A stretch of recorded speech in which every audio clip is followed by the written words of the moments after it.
Assalamualaikum warahmatullahi wabarakatuh. Halo semuanya teman-teman. Selamat malam. Selamat datang kembali di channel Ilo Bercerita dan masih bersama saya Ilo.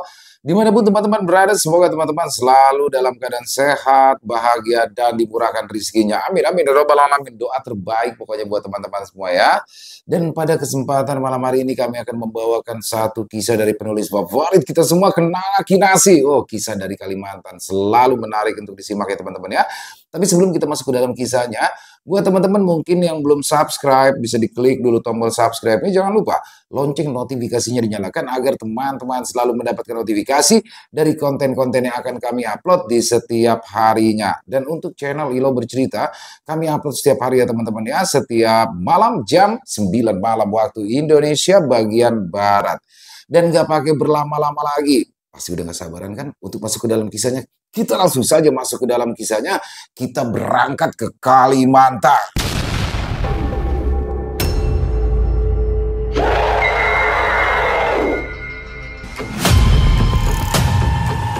Ketika santet dibalas racun.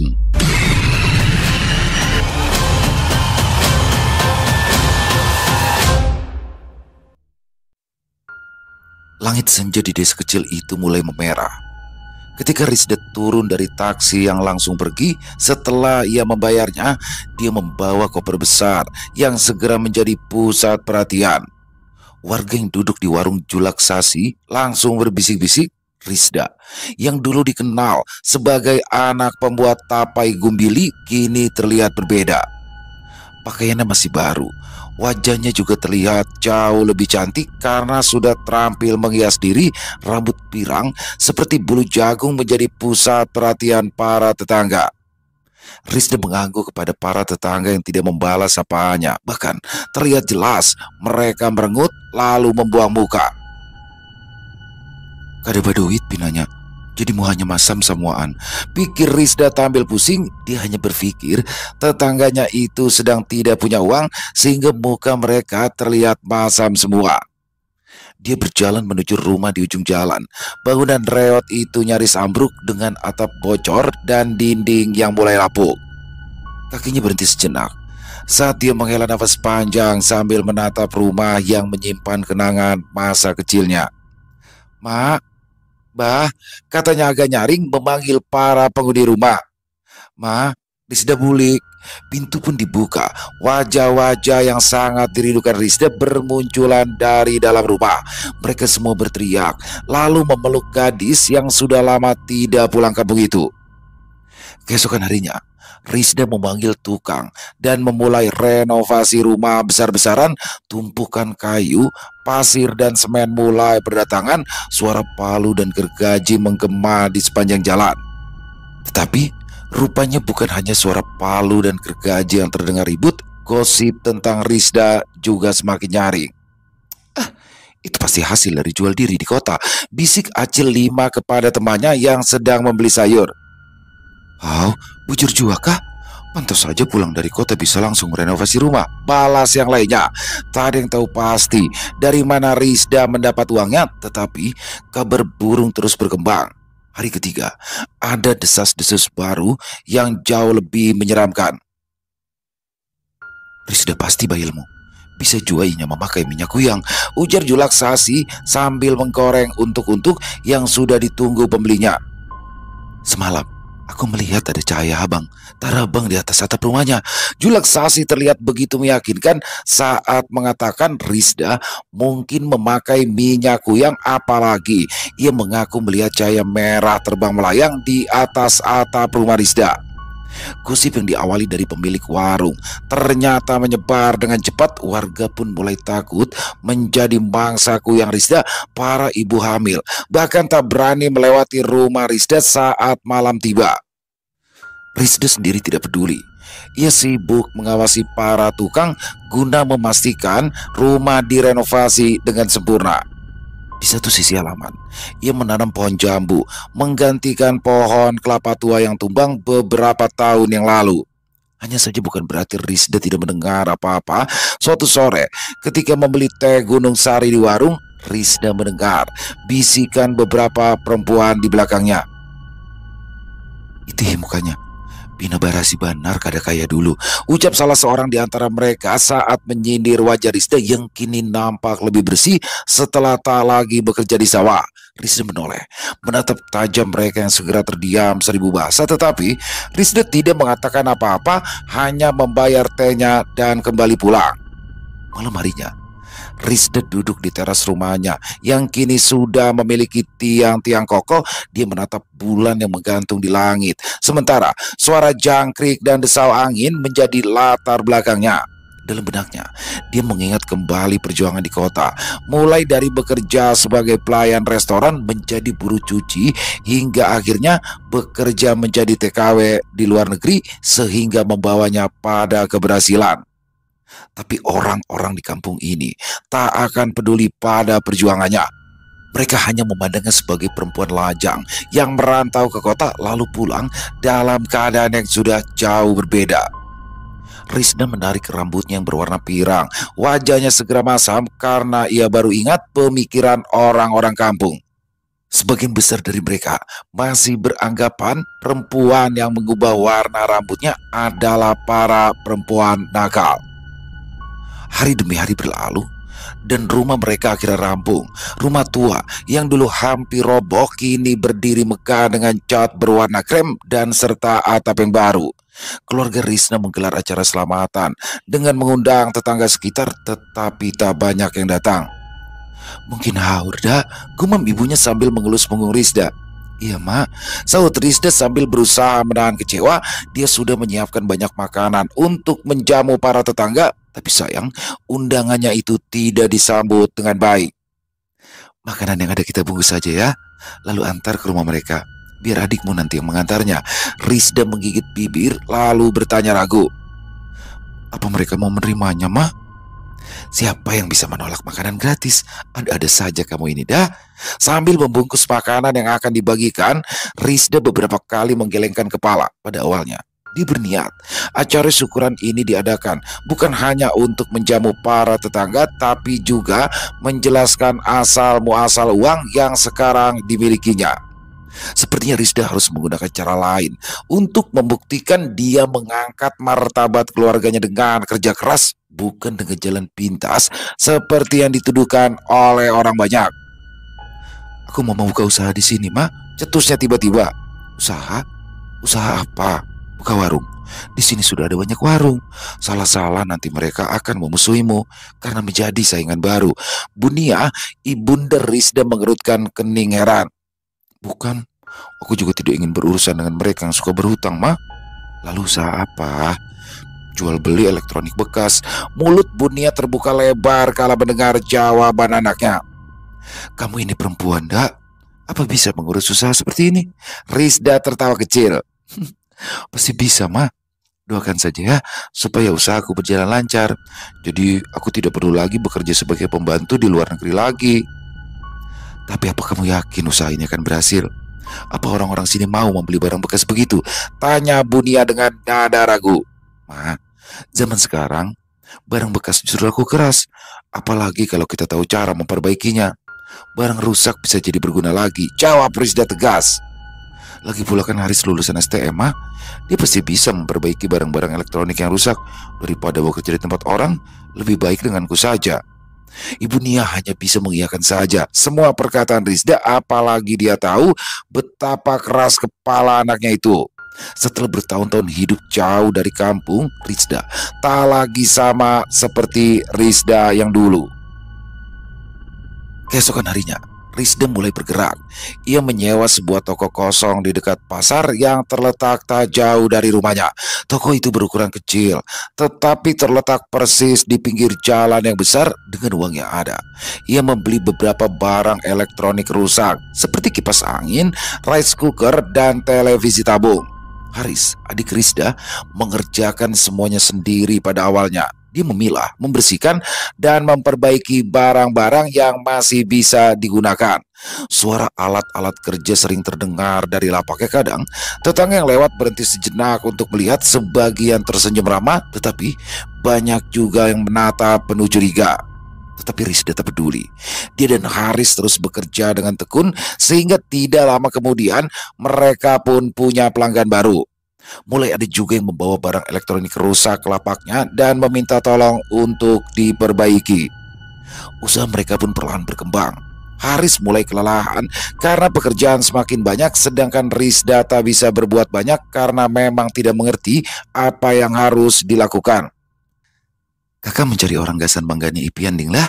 Katanya pada Haris yang hari itu kewalahan karena banyaknya barang yang datang. Tentu saja Haris setuju. Ia memutuskan untuk merekrut dua karyawan, Bayu dan Yanto, yang juga teman sekolah Haris, dipilihnya untuk ikut bekerja di sana.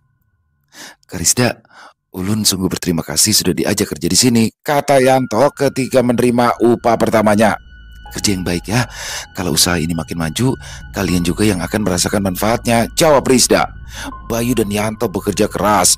Mereka membantu Haris memilah barang, memperbaiki komponen, dan melayani para pembeli.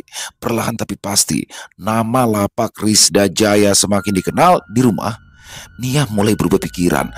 Melihat anaknya bekerja keras dan usaha itu membuahkan hasil, kekhawatirannya kini perlahan sirna. Rizda, ibu gak nyangka kamu bisa sejauh ini, ujarnya suatu malam ketika mereka duduk di ruang tamu. Ma, aku cuma ingin hidup kita lebih baik. Kalau kita mau kerja keras, tidak ada yang tidak mungkin, jawab Rizda dengan nada tenang. Dan kini, lapak Rizda Jaya menjadi salah satu usaha yang dikenal di sekitaran. Bahkan, dia bisa menyewa tempat yang jauh lebih besar sehingga semakin banyak barang yang bisa ditampung di sana. Berkat bantuan Haris dan dua karyawan yang setia, Rizda berhasil membuktikan bahwa kerja kerasnya membuahkan hasil.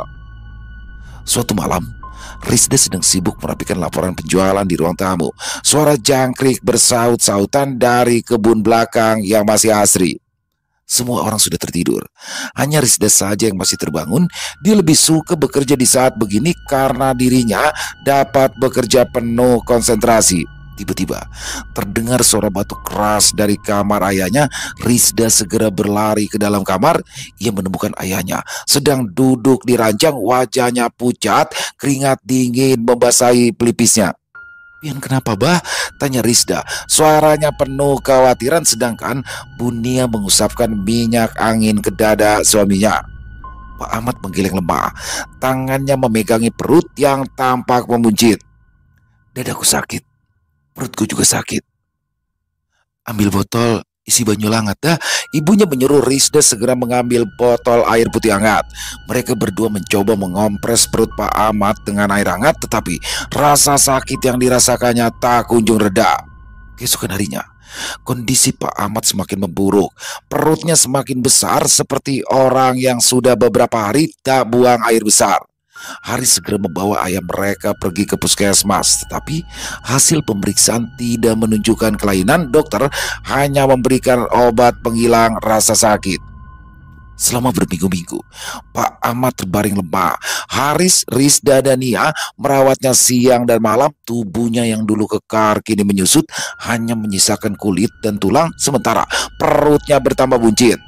Di luar rumah, gosip baru mulai menyebar. Beberapa tetangga berbisik di warung Julaksasi. "Rizda itu pasti pakai pesugihan. Kalian lihat saja kan, sejak dia pulang dari kota, hidup keluarganya langsung berubah drastis," ujar salah satu warga. "Betul juga ya, sekarang ayahnya sakit aneh. Jangan-jangan dia tumbal," saut yang lain dengan nada penuh curiga. Tapi kata ibunya Rizda, itu semua karena anaknya bekerja menjadi TKW di Arab. Makanya dia pulang membawa banyak uang setelah bekerja bertahun-tahun di sana. Madam majikan Rizda juga sangat baik, makanya dia mendapat upah yang cukup banyak. Istri Julaksasi mencibir tidak percaya. Mana ada orang yang mau mengaku pakai pesugihan? Bujur, mana mau dia mengaku? Kabar itu menyebar luas hampir ke seluruh kampung. Keluarga Rizda tak memiliki waktu menghiraukan omongan mereka saat ini. Fokus keluarganya hanya satu, yaitu kesembuhan ayahnya. Tapi malang, 3 minggu kemudian menjadi puncak dari penderitaan keluarga kecil mereka. Tepat di malam Selasa, Pak Ahmad mengembuskan nafas terakhirnya setelah merintih kesakitan sepanjang hari. Tangis Bunia pecah, menggema keras di dalam rumah. Rizda dan Haris berlutut di samping tubuh ayah mereka yang perlahan menjadi dingin. Air mata keduanya menetes dengan deras. Pemakaman berlangsung keesokan harinya. Hujan rintik-rintik turun saat jenazah Pak Ahmad diturunkan ke liang lahat. Hanya beberapa warga yang hadir, itu pun kerabat dekat mereka saja. Sisanya memilih bergosip di pinggir jalan ketika rombongan keluarga Risda pulang dari pemakaman. Mereka tidak peduli pada wajah Nia yang pucat atau mata Haris yang sebab perhatian mereka terarah pada Risda yang sejak kemarin tidak berhenti menangis. Didustai Nyawara, pura-pura menangis, padahal dalam hati kehimungan, ucap istri Julak Sasi sambil mencibirkan bibir.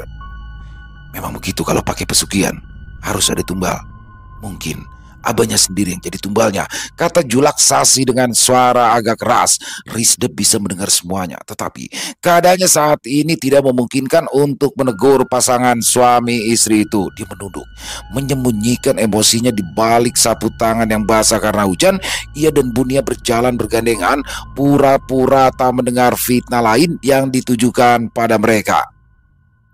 Setelah acara tahlilan selesai, Nia menatap Risda dengan mata yang sebab. Risda, apa benar orang-orang bilang begitu? Kamu pakai pesugihan? Risda tertegun. Hah? Apa Uma percaya omongan mereka? Semua yang kudapatkan ini hasil dari kerja keras, Mak. Tidak ada satupun yang pakai jalan yang tidak benar. Nia terdiam, tapi raut wajahnya mulai diwarnai oleh keraguan. Hari-hari setelah kematian Pak Ahmad menjadi bertambah berat, gosip yang disebarkan di luaran semakin liar. Beberapa warga bahkan mulai menjauhi keluarga Risda. Pelanggan di lapak jual belinya pun menurun drastis. Hanya satu orang teman nama Risda yang tidak mempercayai semua kabar burung itu. Risda, aku bukannya tidak tahu tentang kabar yang beredar di luar sana, tapi aku percaya kamu. Kamu orangnya jujur, tidak mungkin melakukan hal buruk semacam itu, ujar Ismi sambil menyerahkan kipas anginnya yang rusak. Risda mengangguk tanpa berusaha menyembunyikan kesedihan yang selama ini ia pendam. Terima kasih ya Is, cuma kamu yang percaya padaku, sedangkan yang lain menuduhku jadi kuyang lah, mencari pesugihan di gunung lah, menjual diri, segala macam. Ismi tersenyum sedih, ditepuknya bau Risda yang sedikit bungkuk karena menahan sedih. Seringkali Risda pergi untuk mencurahkan isi hatinya di depan makam ayahnya. Ia membawa bunga melati yang masih segar. Dalam hati, ia bersumpah akan membersihkan nama baik keluarganya dan membuktikan bahwa apa yang ia capai adalah hasil dari kerja keras, bukan dari pesugihan seperti yang dituduhkan. Sayangnya, semua usaha Risda seperti menjadi sia-sia. Bahkan setelah 40 hari ayahnya meninggal, warga masih memandang curiga ke arahnya. Suasana malam itu terasa suram. Rumah Risda masih tampak sunyi. Hanya ada 3-4 orang datang untuk tahlilan di malam ke-40. Ruang tamu sengaja diubah menjadi tempat pengajian. Tikar purun telah digelar, ditambah aroma dupa samar-samar memenuhi udara. Risda duduk di dapur, wajahnya tampak letih. Di ruang depan, Pak Haji Sulaiman memimpin pembacaan tahlil. Suaranya menggema saat melafalkan surah Yasin, diikuti oleh 5 orang lelaki lain yang ikut hadir. Risda berusaha tidak mempedulikan semua gosip yang beredar, tapi malam ini tak bisa dipungkiri rasa perih di dadanya. Bahkan dalam keadaan berduka, ia tetap menjadi sasaran fitnah. Apa salahku? Pikirnya dalam hati. Setelah tahlilan usai, para tamu perlahan satu persatu pulang. Pak Haji Sulaiman sengaja berbicara pada Risda sebelum pulang. Sabar ya nak, ini semua adalah ujian dalam hidup. Risda mengangguk pasrah, tetapi dalam hati ia bertanya-tanya kapan ujian ini akan berakhir. Sejak dulu hidupnya tidak pernah mudah. Sekarang setelah keadaan mulai membaik, ternyata masalah kembali bertambah. Saat semua tamu pergi, Risda dan ibunya duduk di beranda rumah. Angin malam berembus dingin, membawa aroma basah tanah yang baru diguyur hujan sore tadi. Apa kita harus pindah? Tanya Risda lirih. Nia menggeleng. Kenapa kita harus pindah? Ini rumah kita, Risda. Biar saja orang mau bicara apa. Risda akan menjawab, tetapi suara gemerisik yang terdengar dari arah pagar membuatnya terdiam. Haris yang tengah membereskan tikar juga mendengarnya. Ia menoleh keluar, tetapi hanya gelap yang menyambut. Kak, Tadi pian mendengar suara lah, tanyanya. Rizda mengangguk. Dari arah pagar kan? Apa iya? Nia menghela nafas, lalu menenangkan kedua anaknya. Mungkin itu cuma angin. Sudah, jangan difikirkan terus. Tetapi tidak lama setelah itu, suara yang sama terdengar lagi. Kali ini lebih jelas sampai pagar mereka bergoyang. Tetapi lampu teras yang redup membuat ketiga orang itu tidak bisa melihat dengan jelas.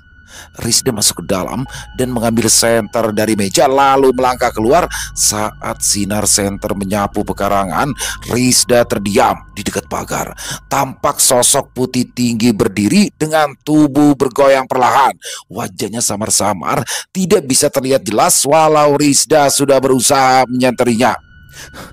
Haris, lihat itu, suara Rizda tercekat. Haris mendekat, matanya membelalak kaget. Astagfirullah, itu apa kak? Sosok putih itu tak bergerak mendekat, hanya bergoyang-goyang seperti tertiup angin. Tubuh Rizda gemetar, tetapi ia memaksa kakinya untuk melangkah lebih dekat. Jangan diparaki, sergah Haris, tapi kakaknya tak menggubris. Siapa di sana? Serunya berusaha tegas meski suaranya sedikit bergetar. Tidak ada sautan. Sosok yang diajak bicara tetap diam. Rizda mengarahkan senter lebih dekat, tetapi tiba-tiba lampu senter di tangannya mati seketika. Pekarangan kembali gelap gulita. Rizda buru-buru mundur ke dalam rumah, menutup pintu dengan tergesa. Nafasnya memburu. Sementara Nia terus beristighfar. Ayo masuk mah, jangan dipikirkan lagi itu tadi. Sepertinya itu cuma kain yang menyangkut di pagar, ujar Rizda meski dirinya sendiri tak yakin dengan kata-katanya. Nia menatap dengan mata penuh ketakutan. Rizda, jangan-jangan ini ulah orang yang benci sama kita. Mereka sengaja membuat kita takut. Rizda dan Haris terdiam malam itu. Mereka tidur berdempetan karena masih terbayang bayangan sosok putih di dekat pagar rumah. Keesokan harinya, kabar tentang sosok putih di rumah Rizda ternyata menyebar dengan cepat. Beberapa warga bahkan mengaku melihatnya dari kejauhan. Aku yakin itu bukan manusia. Rizda pasti memelihara sesuatu, kata Acil Ramla di warung Julaksasi. Yang lain menimpali. Sudah jelas itu. Abahnya aja dijadikan tumbal, bisa jadi sekarang arwahnya gentayangan karena belum waktunya meninggal. Rizda yang mendengar bisik-bisik itu hanya bisa menghela nafas panjang. Fitnah yang beredar semakin liar. Tak ada yang bisa menghentikannya. Sebenarnya Rizda bisa saja menegur mereka, bahkan memarahi semuanya. Hanya saja ibunya pasti marah karena menilai Rizda bersikap berlebihan. Malam berikutnya, suara-suara aneh terdengar lagi di sekitaran rumah. Kali ini seperti ada yang mengetuk-ngetuk jendela kamarnya.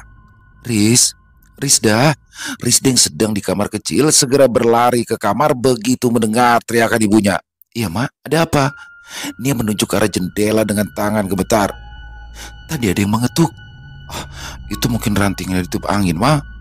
Di dekat kamar ini tidak ada pohon. Rizda mengerutkan kening lantas membuka jendela perlahan berharap menemukan jawaban yang masuk akal. Ternyata yang ditemuinya hanya kegelapan malam dan dinginnya angin yang bertiup agak kencang. Apa yang kamu lihat, Riz? Tidak mah, tidak ada apa-apa, sahut Rizda sambil menutup jendela. Mah, bagaimana kalau besok kita minta bantuan Haji Sulaiman lagi? Ini harus segera diselesaikan sebelum nanti bertambah larut, ujar Rizda. Akhirnya dia mengaku setuju, wajahnya tampak letih. Keesokan harinya, Haji Sulaiman bersedia datang. Ia memberikan air yang sudah diberikan doa. Dia menyarankan Rizda dan ibunya untuk membaca surah Yasin setiap malam agar suasana rumah tetap terjaga dari gangguan. Setelah berdoa bersama, Haji Sulaiman menatap Rizda dengan serius. Kamu harus kuat ya Riz. Saya sudah mencoba menegur warga yang ketahuan mengatakan hal yang bukan-bukan tentang kalian, tapi mereka masih saja bersikeras. Rizda tidak punya pilihan lain kecuali tersenyum lemah. Dia sebenarnya sudah tidak tahan, tapi apa yang bisa dilakukan? Sempat Rizda mengajak ibu dan adiknya untuk pindah ke tempat lain, tetapi ibu Rizda selalu menolak. Perempuan yang sudah melahirkan Rizda itu enggan meninggalkan rumah yang memiliki banyak kenangan tersebut. Malam-malam selanjutnya, Di kampung Risda ternyata juga jadi menegangkan. Warga sekitar mulai resah karena teror yang datang tak henti-henti. Salah satu kejadian paling menghebohkan adalah saat pintu rumah Paman Dasman digedor dengan keras, bukan dengan tangan, tapi dengan sesuatu yang lebih mengerikan, kepala pocong. Pak Dasman yang bekerja sebagai tukang parkir di pasar itu baru saja tertidur. Ia terlonjak kaget dari pembaringannya. Suara gedoran terdengar begitu keras dan berirama seolah sengaja menarik perhatian. Siapa itu? Pungul Banar Mahor orang kuring. Matanya merah karena terbangun dengan tiba-tiba. Paman Dasman mengambil wasi yang menjadi genggaman andalannya selama ini, lalu berjalan menuju pintu depan yang kembali digedor dari luar. Jangan, Bah, panggil istrinya, tetapi tidak digubris. Dia terlanjur marah sehingga tidak bisa berpikir jernih. Orang tidak tahu adab itu harus diberi pelajaran supaya tidak bertingkah seenaknya. Bah ingat, menupian mencucuk orang bisa tambah panjang urusannya, ucap istri Paman Dasman sambil berusaha merebut wasi di tangan sang suami. Bejauh nyawa, bentuk Paman Dasman, lalu mendorong istrinya sehingga terjatuh ke lantai. Ia segera membuka pintu, matanya langsung terbelalak. Di sana berdiri sesosok pocong dengan kain kafan yang sudah lusuh berbau busuk dengan wajah penuh darah. Hantu, hantu! Paman Dasman berteriak ketakutan, suaranya memecah keheningan malam. Warga yang mendengar segera berdatangan, tapi mereka hanya menemukan Paman Dasman dan istrinya tergeletak pingsan. Bukan hanya itu, beberapa pemuda yang sering berkumpul di pos ronda juga bercerita tentang kejadian serupa mengenai kejadian yang pernah dialami teman mereka. Namanya Tony. Dia pernah dicegat di jalan kecil dekat kuburan. Sumpah, aku kada bakar rambut. Pocong itu tiba-tiba muncul di tengah jalan. Aku sempat mengira itu orang gila sampai dia melompat ke arahku, ujar Tony sambil menarik sebilah rokok dari kotaknya. Lalu, apa yang kamu lakukan? Tanya teman-temannya penasaran. Aku langsung balik arah. Kalian pikir apa lagi yang aku lakukan? Jawab Tony kesal. Teman-temannya menertawakan Tony yang terlihat pucat pasti ketakutan tiap kali teringat kejadian itu. Harusnya tadi kamu minta nomor buntut, Ton. Aku masih bisa lari saja, sudah syukur. Tony menggelengkan kepala karena kesal. Cerita Paman Dasman dan Tony dengan cepat menyebar, membuat warga semakin takut. Bahkan yang sebelumnya skeptis mulai ikut-ikutan percaya bahwa teror ini ada hubungannya dengan Risda dan keluarganya. Keluarga Risda berusaha tak peduli. Dia dan adiknya memilih fokus pada pekerjaan mereka. Riz, kamu tidak takut pada omongan orang? Tanya Yanto kepada Haris ketika mereka istirahat makan siang. Haris menggeleng sambil menuang kopi. Kalau aku terus memikirkan gosip, kapan aku bisa kerja? Kita cari uang halal, itulah yang penting. Terserah orang mau mengatakan apa. Yanto mengangguk, tetapi raut wajahnya menyiratkan kekhawatiran pada nasib Haris, Risda, dan ibu mereka. Sementara itu, Bunia semakin sering termenung. Tubuhnya terlihat semakin kurus. Ia jarang keluar rumah, khawatir akan menjadi bahan omongan tetangga. Dah, sebenarnya aku capek mendengar semua ini, katanya suatu pagi saat mereka duduk bersama di dapur. Risda menatap ibunya serius. Itulah, Mak. Waktu itu aku sudah menyarankan agar kita segera pindah dari sini. Tapi kenangan ayahmu banyak di sini, dah. Suara Bunia melemah, matanya berkaca-kaca. Risda mendekati ibunya, menggenggam tangannya erat. Jangan begitu, Mak. Daripada kita terus tinggal di sini dan difitnah macam-macam, lebih baik pindah saja. Tentang kenangan Bapak di sini. Dia bahkan tidak sempat menyelesaikan ucapannya karena Bunia menangis terseduh-seduh. Risda tak mampu menenangkan hati ibunya. Kondisi Nia semakin menurun sampai akhirnya jatuh sakit, tubuhnya lemah, sering demam, dan hanya bisa terbaring di tempat tidur. Risda tetap berusaha tegar.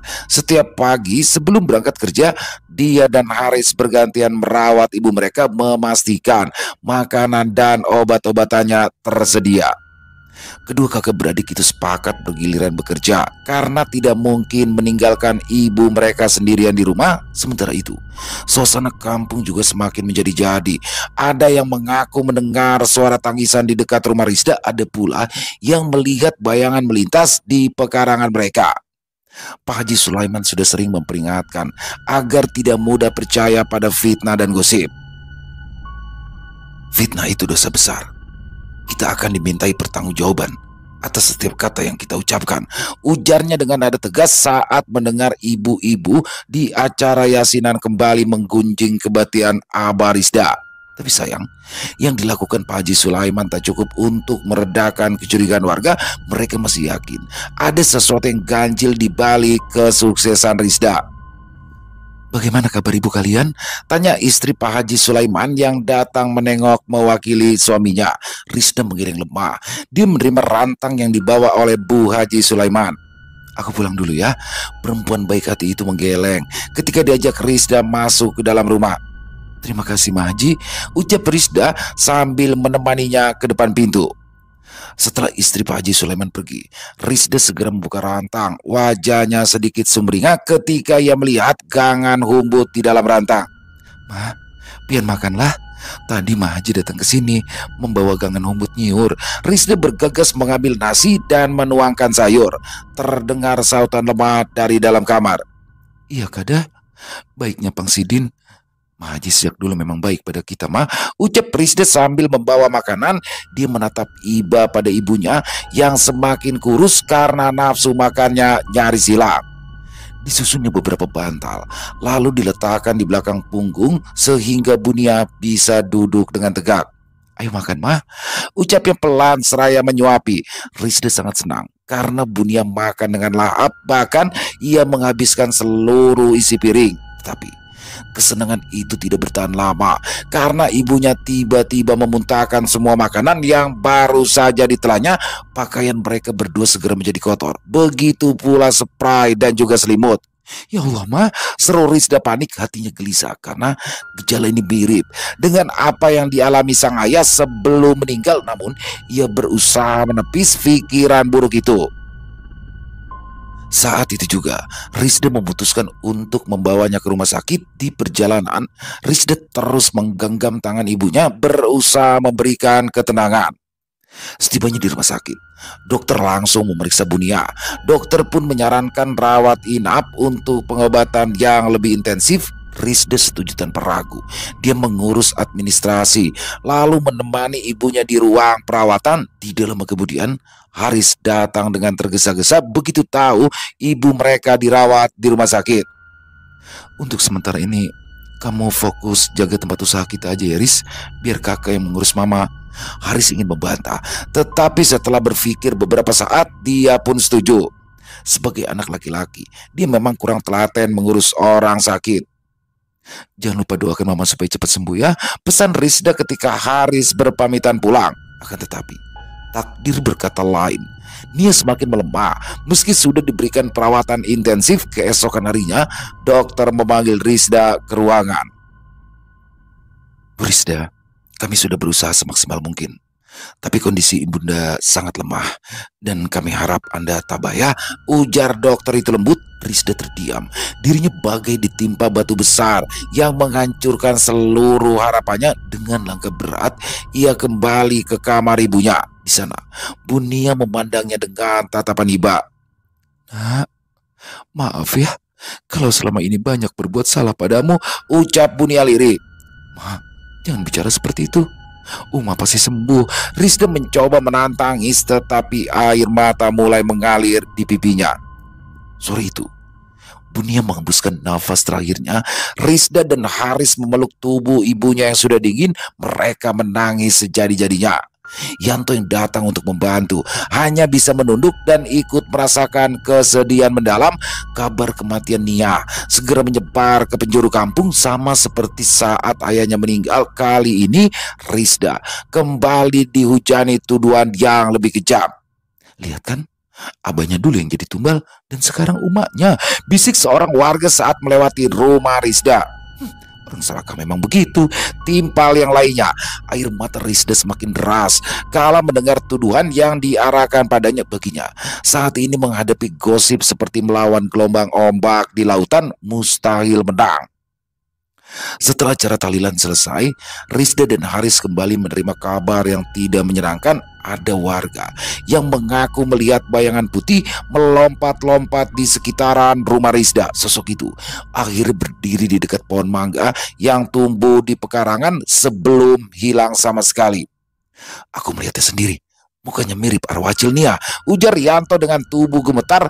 Rizda sangat terpukul karena yang melihat penampakan itu bukan lagi orang lain tetapi karyawan kepercayaannya sendiri. Warga pun semakin yakin bahwa Rizda memang benar-benar menggunakan pesugihan. Kedua orang tuanya adalah tumbal untuk memperoleh semua kekayaan itu. Kamu jual saja ke rumah ini, ucap Haris pada Rizda yang tampak sedih di pagi itu. Rizda menatap adiknya sendu. Pikirannya berkecamuk hebat dulu.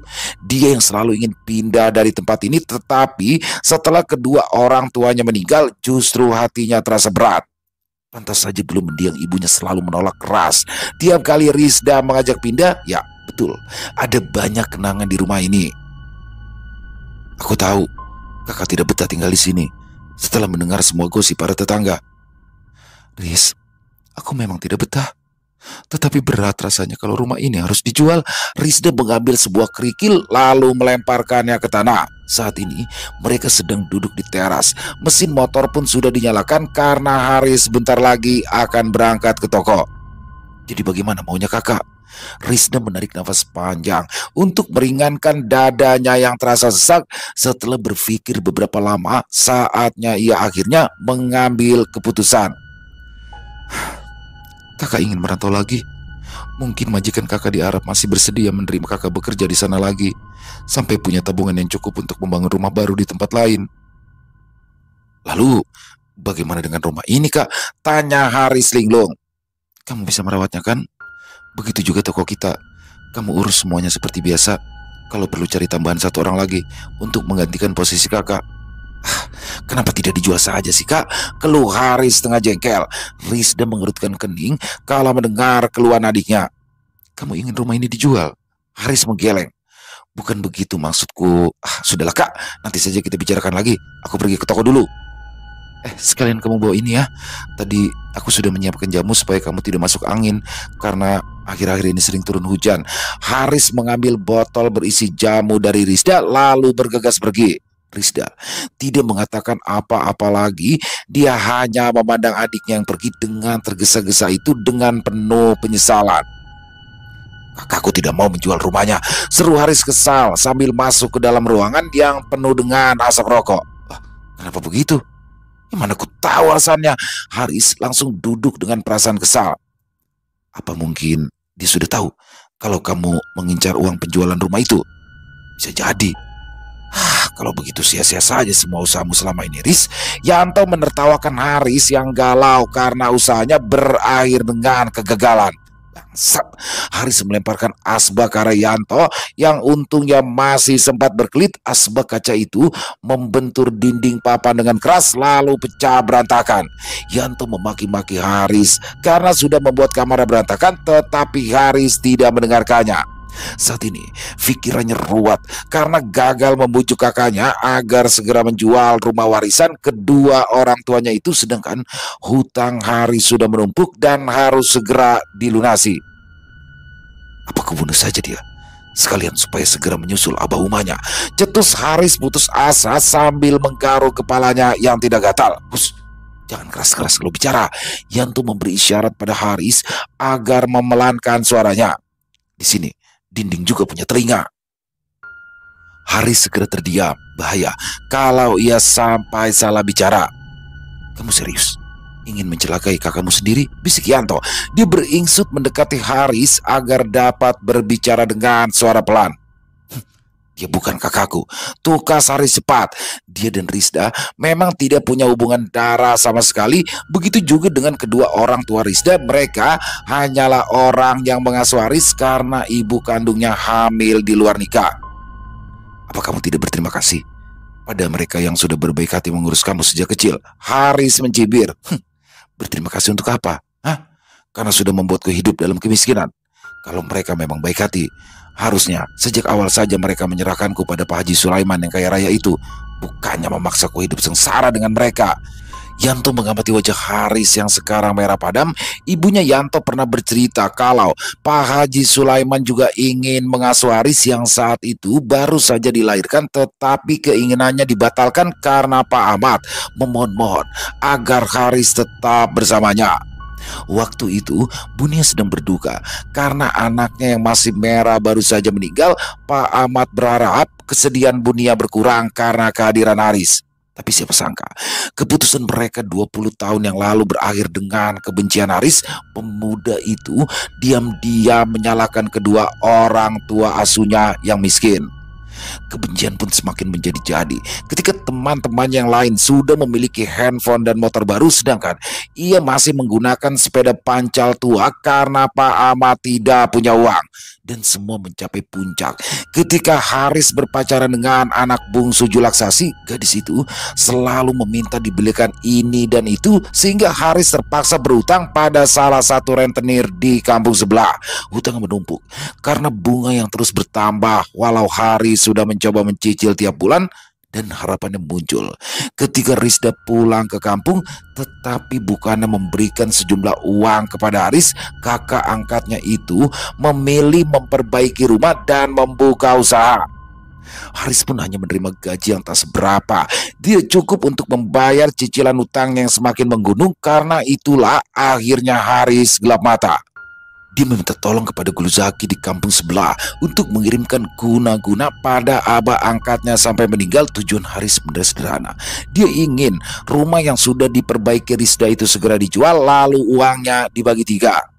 Tetapi ketika abahnya meninggal, Risda ataupun ibunya tidak berniat sama sekali untuk menjual rumah itu, sehingga Haris dan Yanto dengan bantuan keluarga Julaksasi menyebarkan gosip hantu Pak Ahmad yang bergentayangan agar Risda tidak betah.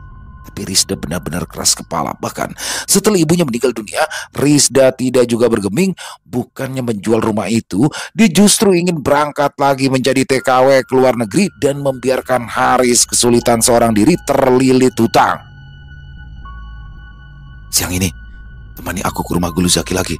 Sudah terlanjur basah. Sekalian saja Gulu Zaki mengirimkan guna-guna supaya perawan tua itu cepat mati. Beres, asal ada ininya saja, sahut Yanto sambil menggosok ujung jempol dan jari telunjuknya. Haris menyeringai. Setelah Risda meninggal, dia akan segera menjual rumah peninggalan mereka dan melunasi semua utangnya. Bahkan sepertinya masih ada sisa sehingga ia bisa segera menikahi anak Julaksasi. Dibukanya botol air mineral yang diisi jamu buatan Risda. Kakak angkatnya itu memang ahli membuat jamu untuk menghangatkan tubuh. Dia langsung meneguk jamu yang hari ini rasanya lebih pahit daripada biasanya itu. Setelah hampir habis setengah botol, Haris mulai merasakan ada yang aneh. Botol terjatuh dari tangannya. Isinya berhamburan di atas lantai. Mata Haris melotot tersiksa karena merasakan panas menyengat di mulut dan tenggorokannya. Riz, kamu kenapa, Riz? Yanto ternganga melihat mulut Haris mengeluarkan busa putih kekuningan. Haris tidak menjawab. Tubuhnya kejang-kejang sehingga Yanto semakin panik. Tolong, tolong! Yanto berlari keluar dari toko meminta pertolongan pada tetangga sekitar. Sementara itu, Risda di rumahnya masih duduk dengan tenang. Matanya menatap lurus ke arah tumpukan sampah yang baru saja dibakarnya hingga habis. Tidak akan ada yang menemukan sampah racun tikus yang tadi sudah dicampurkannya dalam jamu Haris. Risda menggeleng sedih. Kalau saja bukan karena anak Julaksasi yang datang mengakui kejadian yang sebenarnya, dia tak akan pernah tahu apa yang menyebabkan kematian kedua orang tuanya. Haris yang sudah dianggapnya sebagai adik sendiri ternyata tega menyakiti mereka sekeluarga. Selesai. Wow, luar biasa kisah dari Kenanga Kinasi. Double plot twist ini kalau menurut saya, double nih. Karena bener-bener gak nyangka yang ada di pikiran saya tuh pasti Julaksasi nih. Karena dia yang biasanya gembor-gemborin. Tapi walaupun bener Julaksasi, tapi ternyata di situ ada Haris. Haris ternyata bukan anak kandung, yang mana Haris ternyata adalah anak angkat. Dan dia merasa keselnya gini. Sebenarnya dia fine-fine aja ya kalau memang diurus dari kecil. Tapi yang di sini bikin dia kesel adalah fakta bahwa seharusnya Haji Sulaiman sudah sempat meminta untuk Haris dirawat oleh Haji Sulaiman dan Haji Sulaiman adalah orang yang kaya raya dan terpandang di daerah situ. Tapi di sini keluarga Rizda ini malah justru menahan karena saat itu Bunia habis menghadapi kematian anaknya yang masih bayi, dan di situ untuk obat kesedihannya. Di sini adalah dia merasa nggak terima, kayak kenapa nggak dari dulu di rawat sama Haji Sulaiman aja, pasti kaya raya. Disinilah luar biasa sekali, ternyata Haris bersama Yanto dan juga ternyata dibantu oleh Julaksasi. Jadi dia nyemburin menghembuskan gosip tuh, menghembuskan gosip pesugihan. Dan di lain sisi Haris datang ke seorang gulu ya. Gulu itu bukan guru ya, gulu itu ya seperti paman atau kai mungkin ya di sana ya. Dan di sini mengirimkan guna-guna atau santet ke keluarga Rizda sampai mengakibatkan kedua orang tua Rizda meninggal dunia. Dengan tujuan atau motif utamanya adalah menguasai harta benda dan juga rumah terutama ya, untuk melunasi utang-utangnya luar biasa. Dan ternyata terakhirnya juga Rizda ngasih racun ke Haris, dan ternyata Rizda sudah tahunya dari siapa? Dari pacarnya si Haris, yaitu anak dari Julaksasi sendiri. Wow, makanya saya bilang double plot twist. Luar biasa sekali, keren pakai banget kisahnya. Kenang Akinasi, terima kasih atas kisah luar biasanya, dan semoga kisah barusan bisa menghibur teman-teman semua para pecinta penikmat horor misteri, lebih khusus lagi kepada para subscriber dari channel Ilo Bercerita. Buat yang suka dengan videonya bisa diklik tombol like atau tombol jempolnya, dan boleh juga dong di-share link videonya ini ke teman-teman yang lain agar juga ikut merasa terhibur. Dan yang buat punya komentar lain atau pendapat lain tentang kisah barusan bisa menuliskan di dalam kolom komentar, ataupun yang sekedar saling menyapa silakan, insya Allah kami akan menjawab satu persatu. Buat teman-teman juga yang mungkin baru bergabung atau yang sudah lama bergabung tapi lupa belum subscribe, diklik dulu tombol subscribe, jangan lupa lonceng notifikasinya dinyalakan agar teman-teman selalu mendapatkan notifikasi dari konten-konten yang akan kami upload di setiap harinya.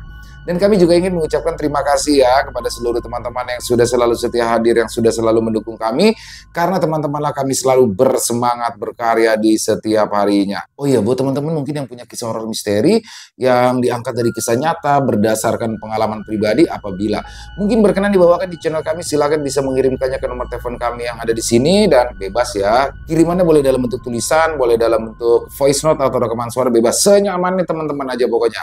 Dan buat teman-teman yang sudah mengirimkan kisah, kami ucapkan terima kasih. Di akhir kata, saya Ilo mengucapkan permohonan maaf apabila mungkin dalam pembawaan kisahnya barusan ada kata-kata saya yang salah, ataupun ada kata-kata saya mungkin yang kurang berkenan. Saya mohon dibukakan pintu maaf yang seluas-luasnya.